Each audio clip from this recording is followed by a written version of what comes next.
Let's turn to the issue of democracy. Former President Trump, I want to ask you about January 6, 2021. After you rallied your supporters that day, some of them stormed the Capitol to stop the constitutionally mandated counting of electoral votes.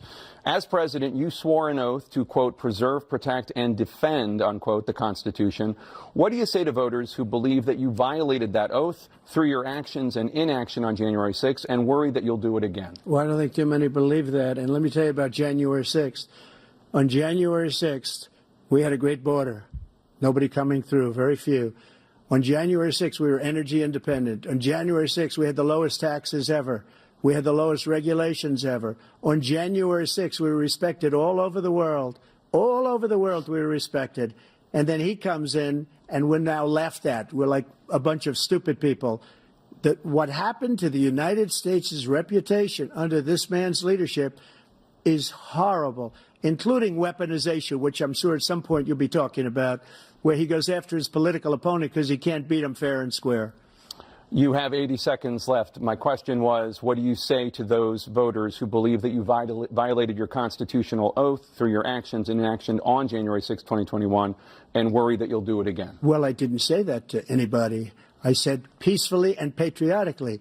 And Nancy Pelosi, if you just watched the news from 2 days ago, on tape to her daughter, who's a documentary filmmaker, they say, but she's saying, oh, no, it's my responsibility. I was responsible for this because I offered her 10,000 soldiers or National Guard, and she turned them down. And the mayor of, in writing, by the way, the mayor, in writing, turned it down, the mayor of D.C. They turned it down. I offered 10,000 because I could see, I had virtually nothing to do. They asked me to go make a speech. I could see what was happening. Everybody was saying they're going to be there on January 6th. They're going to be there. And I said, you know what? There's a lot of people coming. You could feel it. You could feel it, too, and you could feel it. And I said, they ought to have some National Guard or whatever. And I offered it to her. And she now admits that she turned it down. And it was the same day she was, I don't know, she can't be very happy with her daughter because it made her into a liar. She said, I take full responsibility for January 6th. President Biden? Look, he encouraged those folks to go up on Capitol Hill, number one. I sat in that dining room off the Oval Office. He sat there for 3 hours watching, begging, being begged by his vice president and a number of his colleagues on the Republican side as well to do something, to call for a stop, to end it. Instead, they talked about these people being patriots and great patrons of America. In fact, he says he'll now forgive them for what they've done. They've been convicted. He says he wants to commute their sentences and say that no. But he went to every single court in the nation. I don't know how many cases, scores of cases, including the Supreme Court. And they said, no, this guy is responsible for doing what was done. He did do a damn thing. And these people should be in jail. And they should be the ones who are being held accountable. And he wants to let them all out. And now he says if he loses again, such a whiner that he is, that there could be a bloodbath. Thank you, President Biden. President Trump?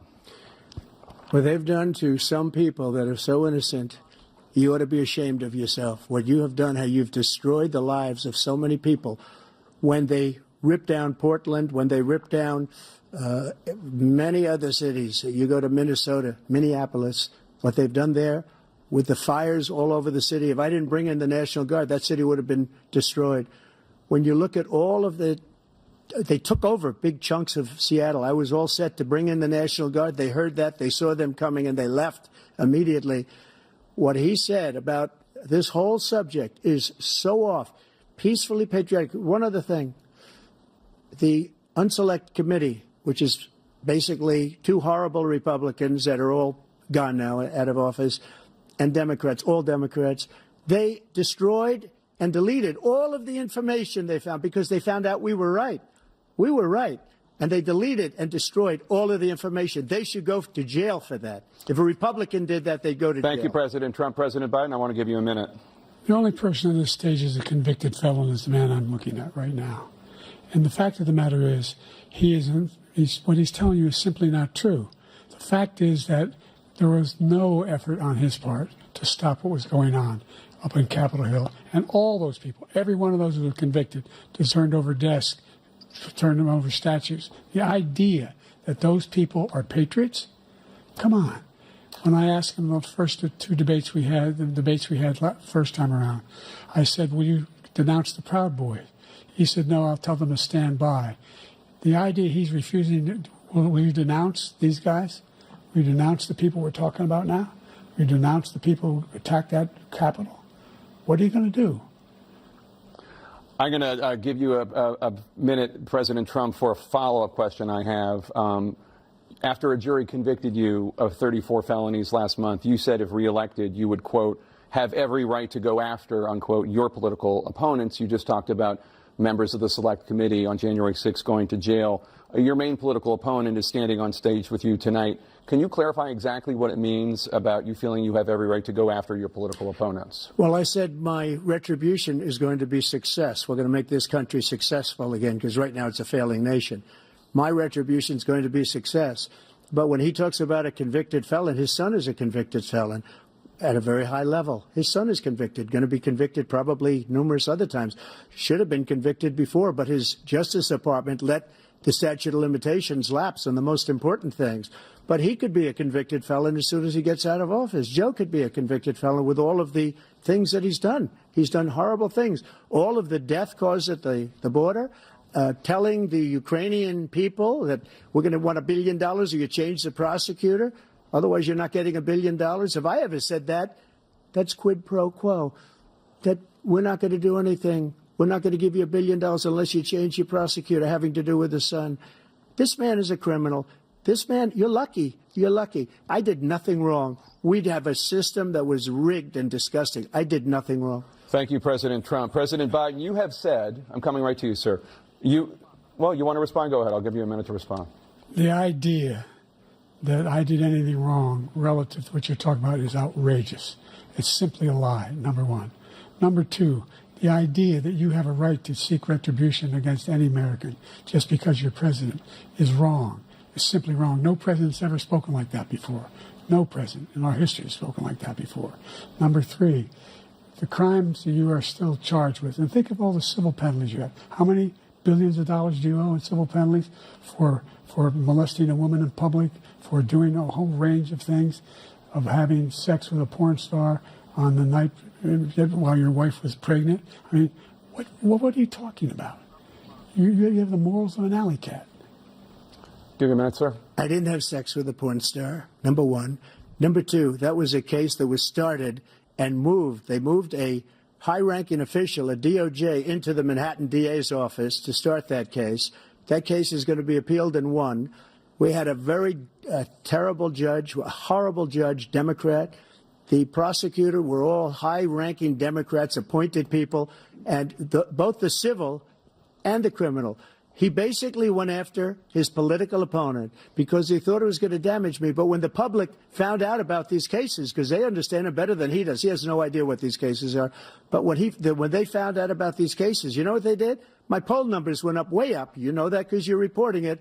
And we took in more money in the last 2 weeks than we've ever taken in the history of any campaign. I don't think any campaign has ever taken. Hundreds of millions of dollars came pouring in because the public knows it's a scam, and it's a guy that's after his political opponent because he can't win fair and square. Thank you, President Trump. President Biden, you have said, quote, Donald Trump and his MAGA Republicans are determined to destroy American democracy.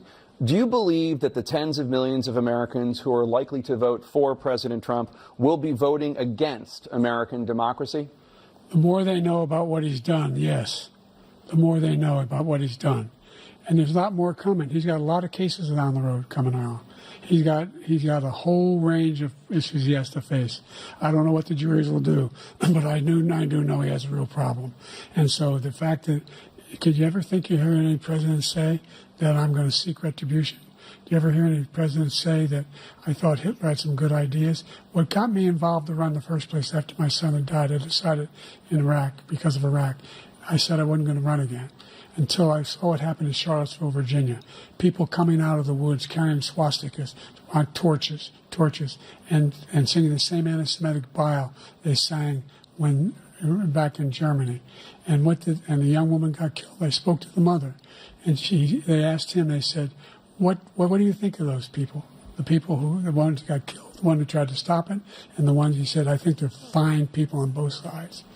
What American president would ever say, Nazis coming out of fields, carrying torches, singing the same anti-Semitic bile, carrying swastikas, were fine people?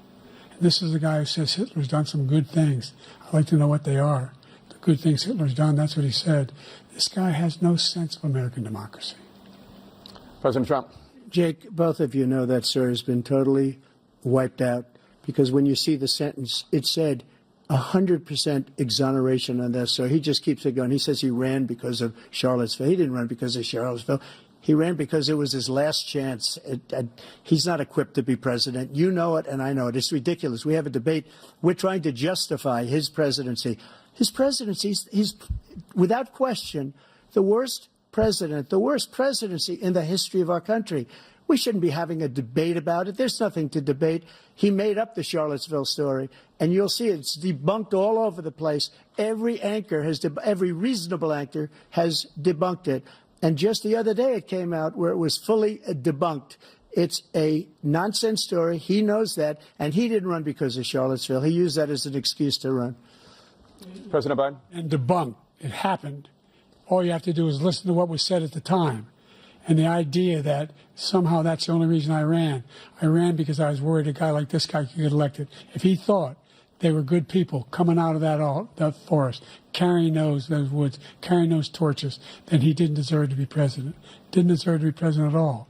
And the idea that he's talking about all this being fabricated, we saw with our own eyes. We saw what happened on January 6th. We saw the people breaking through the windows. We saw people occupying his own vice president. Look, there's a reason why 40 of his 44 top cabinet officers refused to endorse him this time. His vice president hasn't endorsed him this time. So why? Why? They know him well. They serve with him. Why are they not endorsing him? Thank you, President Biden. We're going to be right back with more from the CNN presidential debate.